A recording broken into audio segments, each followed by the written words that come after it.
Hi, peace lovers, and welcome back. I'm Avis Kalfsbeck, and this is the Pieces Here podcast. We are currently in a fiction series here on the podcast titled Experiment Zero of the Peace Experiments. This is a 13-episode series following the reports of Kitty O'Compost, a small-town journalist with a sharp wit and a truth-telling goat named Marzipan. In this story, Kitty untangles the mystery of a global peace protocol through the lens of a local pothole, proving that the big questions of the world are usually hidden in the small things we walk over every day. It's a journey about the commons, the power of young people, and the quiet maintenance of peace. If you found us in the middle of this series, feel free to pop back to episode 184 to start the story from the beginning. In this chapter, Kitty goes looking for two kinds of infrastructure. One hums behind fences and tells it it's for our own good. The other sits out in the open, asking us to share, remember, and bring something back. Marzipan has strong opinions about both. Here is Chapter 8, Server Farms and Seed Banks. The morning started with fog clinging to the hills like the world wasn't quite ready to be seen. It seemed like the right kind of day to go look at things that weren't meant to be looked at. On my porch, I took my census of the self. Kitty O'Compost equipped as follows: dark jeans with knees slightly faded from kneeling in gardens and at protest lines, a soft black t-shirt under the barn jacket, a light scarf for both warmth and a bit of disguise, a messenger bag containing a recorder, a notebook, the disarmament protocol packet, and a small paper envelope of seeds Mother Sarah had slipped me without comment, and Marzipan, who eyed the road to the logistics hub with the deep suspicion she reserved for leaf blowers and vague press releases. Inventory complete. Addie, I murmured toward the ridge, I'm going to go look at the outside of a secret. Keep me honest. We followed the narrow road out of town until the trees thinned and the facility appeared suddenly as if the hillside had tried to hide it and failed at the last minute.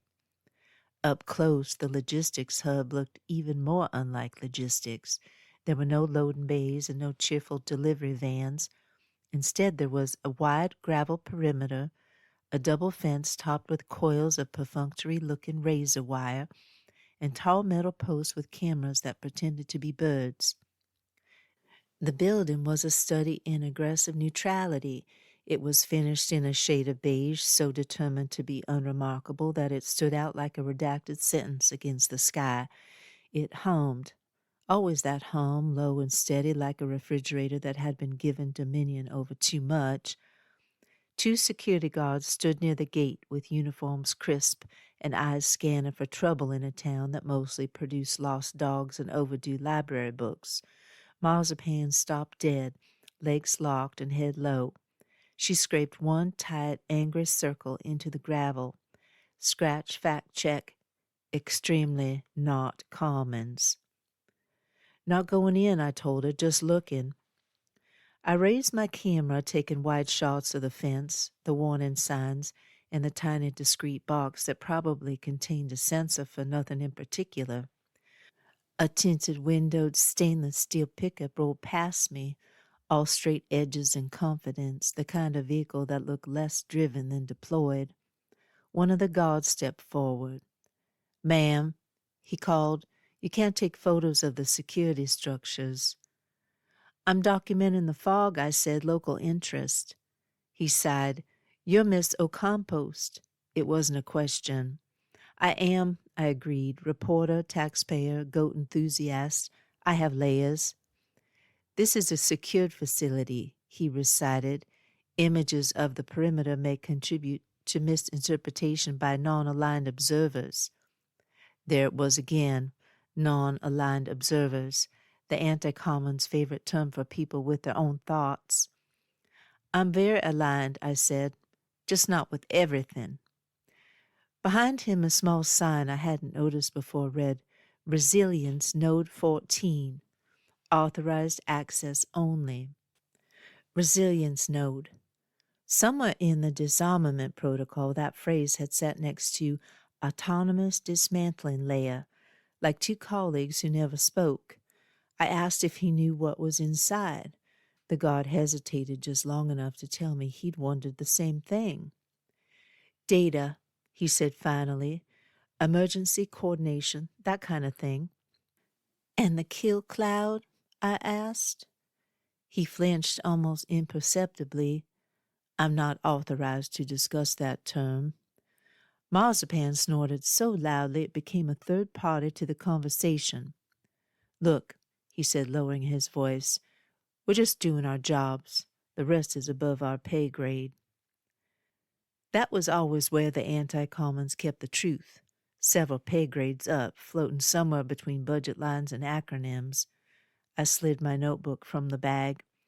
Just one more question, I said. If the systems inside could dismantle weapons as easily as they coordinate them, would we ever know? He stared at the humbling concrete. Probably not for me, he said quietly. The fog thickened, wrapping the fence in a ghostly veil. The facility seemed to recede even as we stood there, like it had no interest in participating in the same reality as the rest of us. I thanked him and walked away. Marzipan glanced back every few steps as though expecting the building to uproot itself and lurch after us. I kept my eyes on the road ahead, but the image of the beige tomb stayed burned into my mind. The military guys called it the edge. The whistleblowers called it the kill cloud. But I realized it was just a giant, automated no trespassing sign for the entire planet, a way to ensure that the sky, the data, and the future remained under a single central lock. On the road back toward town, I pulled out my notebook. I wrote that the hub was a sealed container for fear, data, and authorization. It had no windows and no labels the town could understand. It was the infrastructure of war disguised as the infrastructure of resilience. I stared at the page for a moment, then underlined the last sentence and added a final question. What would a commons version of this look like? The answer waited a few miles downriver at the seed bank. The seed bank rose from its ridge like a living lung. Up close, the photoreactive scales on its exterior shimmered as they adjusted to the shifting fog, catching what little light remained. Translucent veins in the walls pulsed with captured moisture, a beautiful contrast to the sterile beige of the resilience node. The hand-painted sign out front read, Midway Community Seed Library, take some, leave some, ask questions. The door was propped open with a crate of empty mason jars. Inside, the air smelled of dry earth, paper envelopes, and something like the memory of harvests. Rows of shelves lined the walls, each holding shoeboxes and glass jars labeled in careful script, Blue Lake beans, Moon and Stars watermelon, oh so sweet onions. There were photocopied seed histories pinned up, notes about who grew them first, which storms they'd survived, and what dishes they'd ended up in. Behind a small table sat Miri Alvarez, guardian of the seed bank and unofficial archivist of Midway's edible future. Her hair was tied back with a bandana, and her sweatshirt declared that plants know things. Kitty, she said, standing, you finally came. I ran out of excuses, I said, and Sarah, of course, she has a way of pointing people toward the deep shelves. Marzipan was allowed inside here. She wandered between the rows, sniffing jars carefully and occasionally pausing to investigate a stray sunflower seed on the floor. Explain this to me like I'm a visiting alien, I said. What's a seed bank in practice? Mary picked up a jar and turned it in the light. It's a memory system, she said. Instead of storing weapons or data, we store genetic possibility. Each seed is a story about what survived and what might feed someone next year. She set the jar down, unscrewed the lid, and poured a few smooth, flat seeds into her palm. These came from a family plot up near the ridge. Their grandparents saved them. When the fires came 5 years ago, they lost everything above ground. But they'd shared seeds here already, so we checked them out, grew them, and brought them back. A backup of the commons, I said. She nodded. Redundant on purpose, no single point of failure. I thought of the facility's single humming block of concrete, its insistence on centralization and its guarded perimeter. I asked who decided who gets what. Anyone can take some, she said. We write the name down, ask them to bring seed back if the season goes well. Sometimes they do, sometimes they don't. We trust that enough will.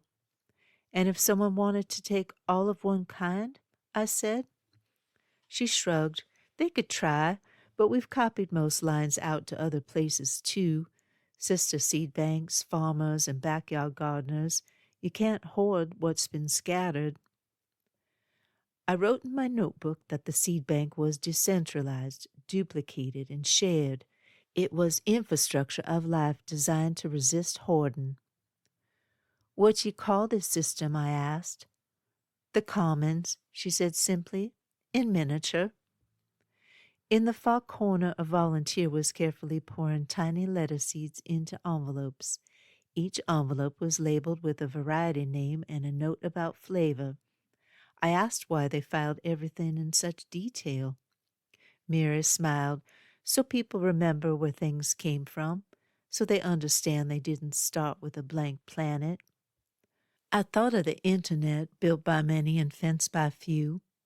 If a kid is born into a world where all this knowledge already exists, I said, gesturing at the shelves, who decides they get to claim it as a personal fortune? Mary's expression sharpened. People who don't understand the common, she said, or who understand it very well and feel threatened. Marzipan scratched the floor once beside a crate of winter squash in agreement. A small bell chimed at the door, and Garrett slipped in, her backpack slung low and her cheeks still flushed from a bike ride. She didn't see us at first.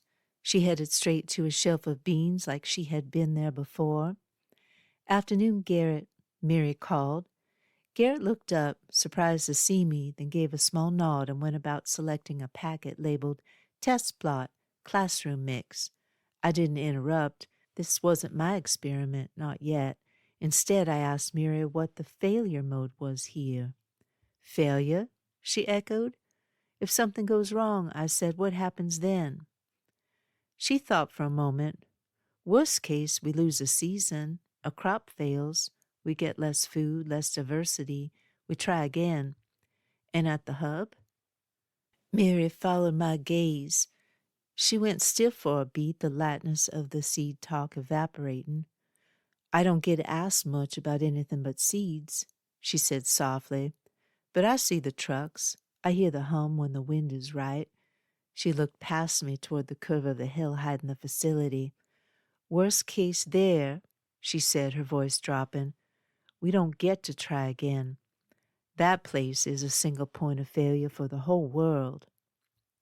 The back of my neck prickled. The contrast settled in fully now. 2 containers, 2 logics. One hums behind fences, holding control and using fear as justification. The other sits in a barred room with a crooked sign quietly multiplying life.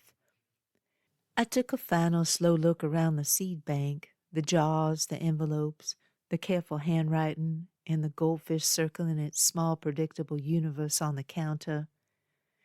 Addie, I whispered inwardly, note this down wherever you keep my better thoughts. The fight isn't just over weapons. It's over who controls the infrastructure that defines what's possible. I thanked Mary. You'll be back, she said. Stories like this have perennial roots.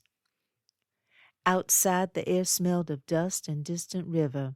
Marzipan bumped her head against my leg until I scratched between her horns. 2 banks, I told her. One hoards risk, one shares resilience. She scraped a decisive arc in the gravel and pointed herself toward home. As we walked, I added one more line to my notes. If the disarmament protocol is a locked vault, the peace experiments might just be a seed packet.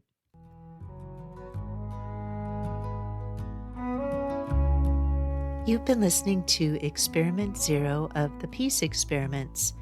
I hope you'll join us for the next episode. My books and peace projects can be found at aviskaufsbeck.com, including the Peter the Water Dog Saves the Planet Best Friend Eco-Fiction series. For those who want to dive deeper into the peace themes we covered in 2025, I've created a 2025 recap ebook. It includes everything from Kitty Ocampo's satire debut to the deep history of the Great Disarmament. It's complimentary and available now at aviskaufsbeck.com/2025. Thank you again. Listen for the peace.